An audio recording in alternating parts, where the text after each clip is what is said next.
I grew up believing my life was simple. My parent raised me alone and never spoke much about the past. Whenever I asked questions, the answers were short and careful. I learned not to push. Still, something always felt missing, like a door that stayed locked no matter how hard I knocked. Our house was quiet, too quiet. There were no photos on the walls, no stories about my childhood years before school. My parent worked hard and loved me, but there was a distance I could not explain. I told myself it was normal. One afternoon, I came home earlier than usual. The house smelled like dust and old paper. My parent was not around. I noticed the storage room door was slightly open. That never happened. I stepped inside just to close it. That was when I saw a small wooden box on the floor. It looked old and worn, like it had been moved in a hurry.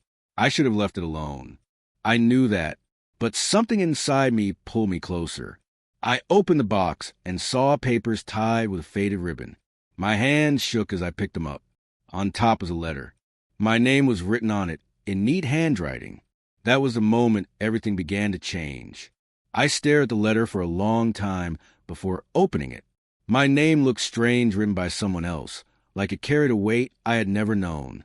I felt guilty, but curiosity was stronger than fear. I unfolded the paper slowly. The letter was old, yellowed at the edges. It was not written to me, but it was about me. The first line made my chest tighten. It spoke of a secret that could not be told. It spoke of fear, regret, and a promise to protect me at all costs.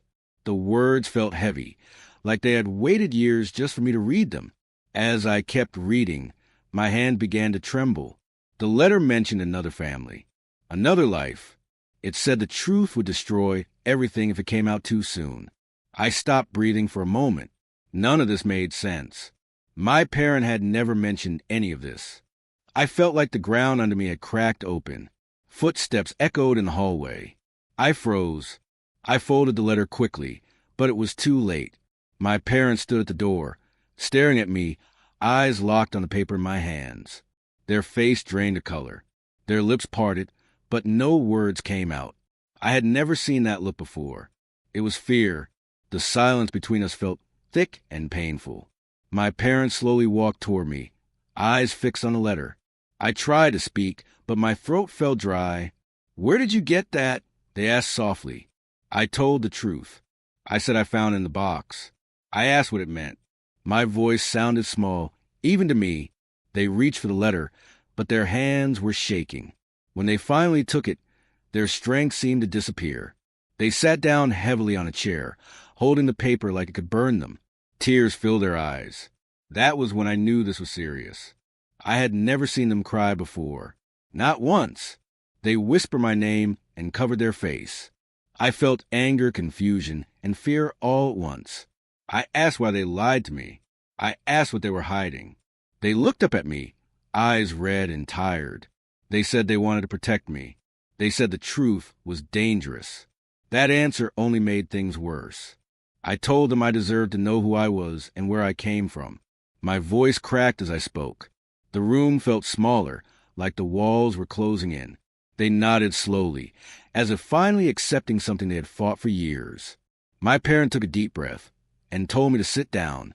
Their voice was calm, but their hands still trembled. They said this story started before I was born. They explained that my life began in chaos. There were secrets, broken promises, and choices made out of fear. They said someone else was involved, someone powerful, someone who never wanted me to exist. I felt sick as I listened. Every word pulled me farther away from the life I thought I knew. My parent admitted they changed details, erased names, and hid the truth to keep me safe. They said the letter was a reminder of a past they hoped would stay buried forever. I asked about my other parent. The room went silent again. My parent looked away and said that person was still out there. They said revealing the truth could bring pain, danger, and loss. They believed silence was love. I didn't know how to respond. I felt betrayed, but I also saw the fear in their eyes. It was real. They begged me to forgive them. I didn't answer. My mind was spinning. Everything I believed about my life had shifted in one afternoon, and I knew this was only the beginning. That night, I couldn't sleep. The letter stayed in my mind like a loud voice I couldn't turn off. I replayed every memory from my childhood, searching for clues I had missed. The next morning, I asked to see the letter again. My parent hesitated, then handed it to me with shaking hands. This time, I read it carefully, slowly. I noticed details I missed before. Dates, places, a name written once, then crossed out. I felt my heart race. This was proof, real proof that my life was built on silence. When I looked up, my parent was crying quietly. Not loud sobs, just tears falling without control. It hurt to see them like that, but it also made me angry. I told them I would not forget what I read. I said the truth had already found me. They tried to stop me, saying digging deeper would only bring pain. But it was too late. I had questions that would not stay quiet anymore. I promised myself I would uncover everything, even if it broke what we had left. As I folded the letter and placed it back in the box, I knew one thing clearly. Secrets never stay buried forever. After that day, the house no longer felt safe. Every corner seemed to hide another secret. My parent watched me closely, as if afraid I would disappear or say something dangerous. We spoke less, and when we did, our words felt careful and guarded. I began paying attention to small things. Old phone calls that ended quickly, letters that arrived and were burned instead of saved. Late nights when my parents sat alone, staring at nothing.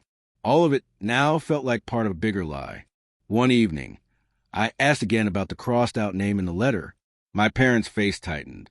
They said that name belonged to a person who once tried to claim me, a person who had power and money. That scared me. I asked why they never told me before. My parents said fear ruled their choices. They believed hiding the truth was the only way to keep me alive and free. I wanted to believe them, but doubt grew inside me. That night, I copied the details from the letter into a notebook. Dates, locations, every small clue. I decided I would search quietly. I would not ask for permission anymore. If the truth had teeth, I wanted to see them myself. My search began online. I used public records and old news pages. I typed the dates from the letter again and again, changing words, hoping something would appear. At first, there was nothing. Then one night, I found a small article buried deep on a forgotten page. It spoke of a scandal years ago, a missing child, a legal battle that ended suddenly. No names were fully listed, but the place matched the letter. My heart pounded as I read. The article said the case was closed after a private agreement. It said the child was relocated for safety. Those words felt cold and empty. I printed the page and hid it in my notebook. The next day, I asked my parent if there had ever been a court case. They froze. Their silence told me everything. They begged me to stop searching. They said the people involved would not forgive questions. They said danger still followed the truth.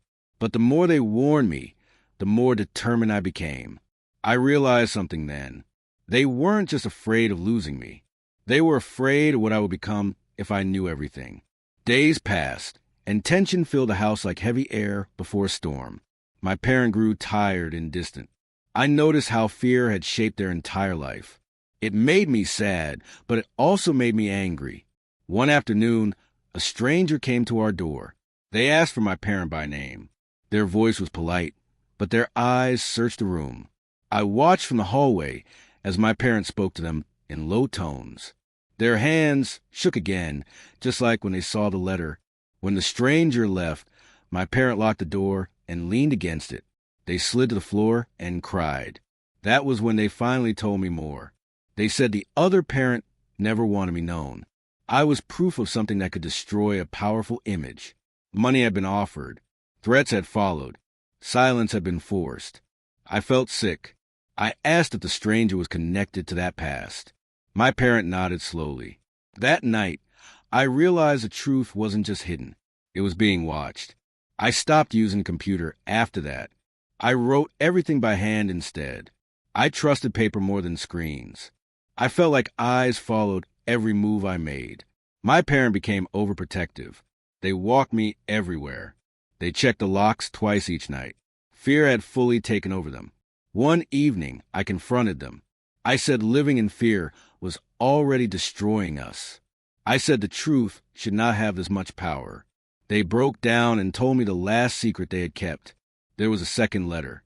It was hidden somewhere else, not in the house. It was meant for me when I was older. It explained everything clearly. I asked where it was. They hesitated, then gave me an address. That moment felt like a door opening. I knew once I found that letter, there would be no turning back. I packed a small bag that night. I didn't tell my parent when I planned to go. Some truths cannot wait. I reached the address early the next morning. It was a quiet place, far from our neighborhood. The building looked old but safe. My hands shook as I walked inside. A clerk greeted me. I gave my name and the code my parent had written down. The clerk nodded and returned with sealed envelope. My name was written on it. I sat down before opening it. My heart raced. I knew this letter would change everything. Inside, the words were clear and painful. It confirmed what I feared. I was hidden, not only to protect me, but to protect someone else's reputation. The letter said my parent chose love over comfort. They chose me over money. They chose silence so I could live freely. I cried as I read the last lines. It said one day I would have to decide what truth meant to me. As I folded the letter, I understood something important. The truth was no longer just about the past. It was about what I would do next.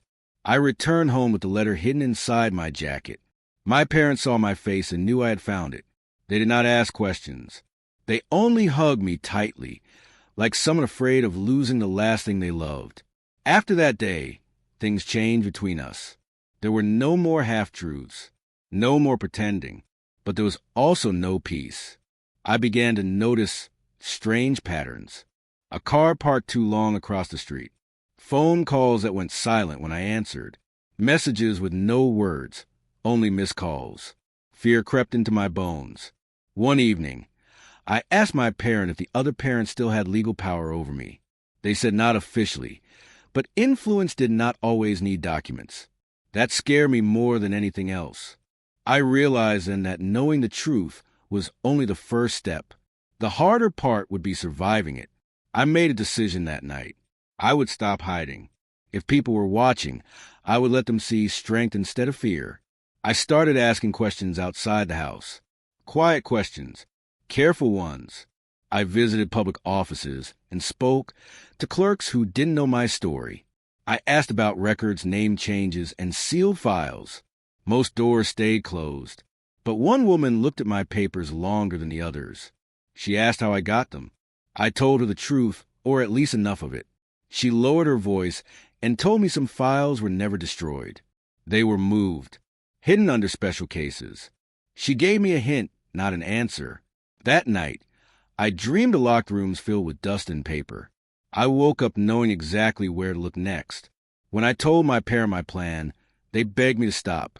They said reopening the past would wake something dangerous. I told them danger already knew my name. Silence would not save us anymore. The building was older than I expected. Its walls held decades of secrets.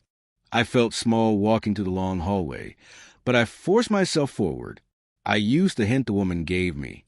It worked. A box was brought out. My hands trembled as I opened it. Inside were records I was never meant to see. Agreements, payments, signatures that told a story of control and fear. My life had been negotiated like a business deal. I felt anger rise, sharp and hot, but beneath it was clarity. This was proof. I copied everything I could. Dates, stamps, names I had never heard spoken aloud. I did not take the originals. I knew that would bring trouble too fast. When I left the building, I felt different, heavier, stronger. The truth was no longer fragile. It was solid, and it belonged to me. The pressure increased after that. The parked car disappeared, then returned with a different color. Messages became more frequent. One night, a note was slipped under our door. It said I should stop digging. My parent cried when they saw it. I did not. Fear had already done its worst to us. I would not let it win again.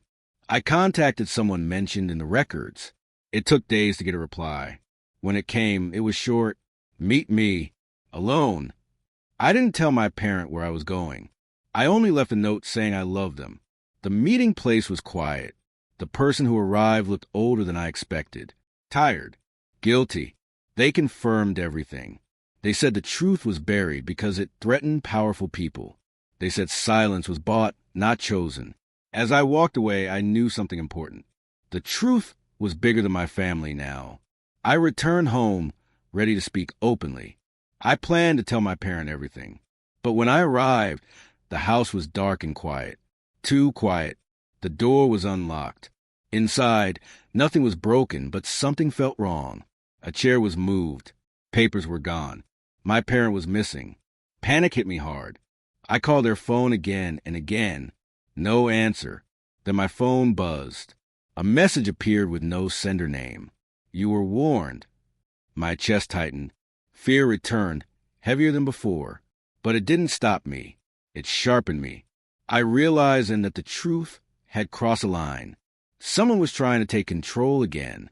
I stood alone in the dark house and made a promise to myself. I would not run. I would not stay silent. If they wanted to play this game, I would finish it.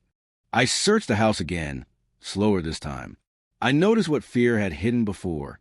A drawer was slightly open. Inside, my parents' old notebook was gone. That meant someone knew exactly what to take. I went outside and checked the street. The car was there again, parked farther away. I memorized its shape, its damage, the way it leaned to one side. I walked back inside and locked the door. I called the police, but I chose my words carefully. I said my parent was missing. I did not mention letters or records. I knew better now. After the call, I sat on the floor and breathed slowly. Panic would not help. Thinking would. I opened my laptop and backed up everything I had copied. I sent copies to a secure place and wrote instructions, just in case. Then another message came. "Come alone if you want answers." They sent a location. I stared at the screen for a long time. This was the trap my parent feared. But waiting would only give them more power. I grabbed my jacket and stepped into the night. The location was an old storage yard on the edge of town. I arrived early and stayed in my car, watching. A figure appeared near one of the units. They waved slowly. I stepped out, keeping distance. I demanded to see my parent. The person sighed and said they were safe for now. They told me the truth was never meant to reach me. My parent had agreed to hide it to protect me. The letter was a last resort, written in case something went wrong. I asked why now. They said power was shifting. Old agreements were breaking, and I was a loose end. I told them I had copies of everything. I said if anything happened to my parent, the truth would spread fast. That changed their face. They made a call. Minutes later, a car pulled up. My parents stepped out, shaken but unharmed. I ran to them. They cried again, but this time from relief. We left together, without looking back.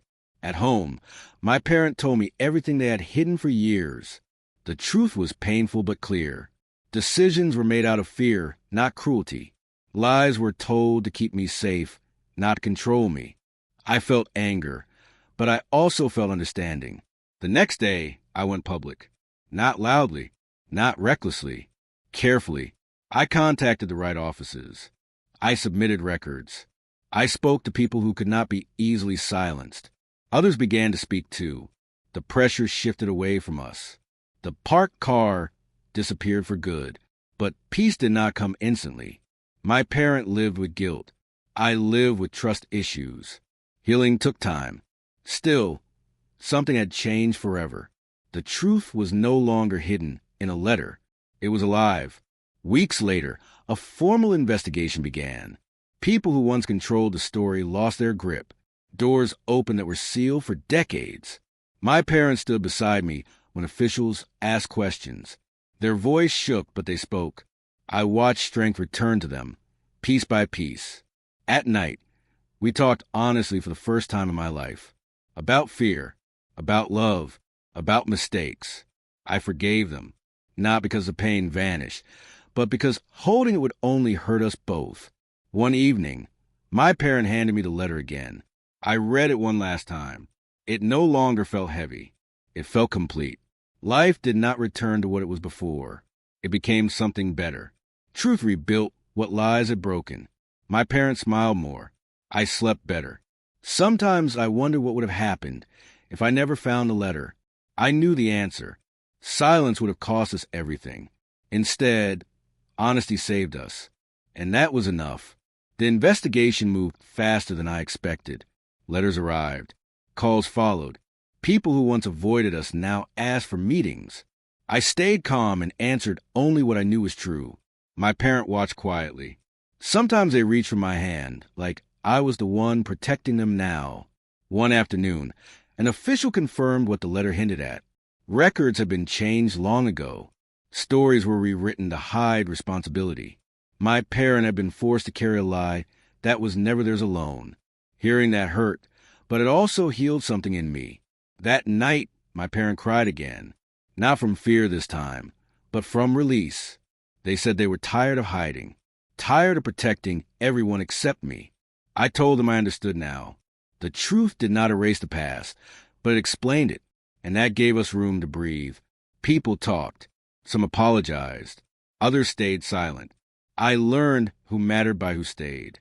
I faced questions about why I did not ask earlier. I said I trusted my parent. Trust was not weakness. It was love. The letter became evidence, then history. I no longer needed to read it. What mattered was what came next. My parent began to change. They laughed more. They slept better. They stopped flinching at knocks on the door. We cooked together. We talked late. We rebuilt what fear stole. I realized healing was not loud. It was slow and gentle. One morning, my parent thanked me. I said no. We saved each other. The truth had waited patiently. When it was seen, it did not destroy us. It freed us.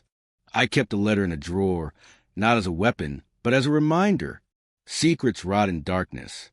Truth grows in light. My parent cried when I found the letter. Now we both smile because of it.